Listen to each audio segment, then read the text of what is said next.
Good morning, everyone. Carmela Novi, your divorce architect, New Jersey family law attorney and mediator, coming to you from one of my morning drives into work. Happy Friday and happy Halloween.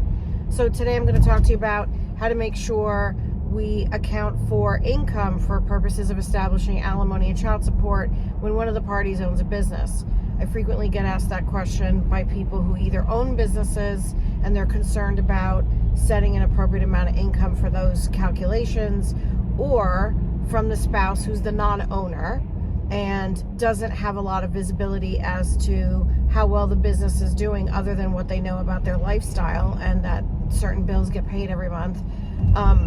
But how we do that is with the forensic accounting. So if you have a situation where you have a business, even a really small one, you need to hire a forensic accountant, and you need to hire an attorney who understands how to work with forensic accountants intelligently and in a targeted way to make sure that we gather the information that will allow a forensic accountant to establish the cash flow of a business, what personal expenses are actually run through the business.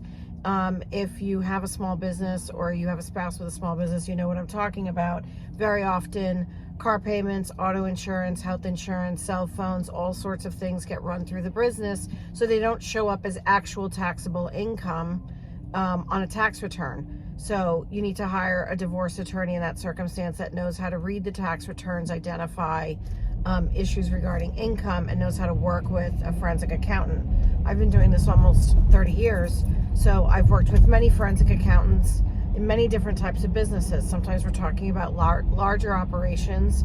Sometimes we're talking about a dental practice, a medical practice, a small business. I've done a forensic accounting for a divorce where the husband, it was just him in a truck, but he had a trucking company. And when you looked at their tax returns, their income was declared at negative $8,000 one year, which is obviously not the way people live.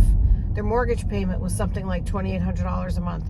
So, and even with smaller businesses, I recommend doing that. Also with the business, as a side note as to income, as a spouse, I get asked, am I entitled to a piece of the business or some portion of the value of the business? And the answer is most often yes. And you can't really set a value for the business unless you have a forensic accounting. Or if you do come up with some back of the napkin way of figuring that out, there is some question about whether that's, you've left money on the table, you've gotten everything that you're entitled to.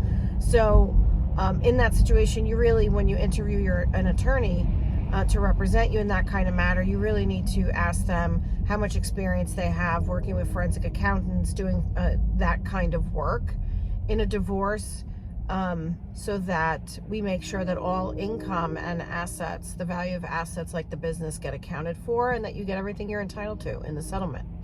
All right, thank you. That's Carmela Novi, coming to you from one of my morning drives, partner with Weinberger Divorce and Family Law Group. Have a great day. Bye.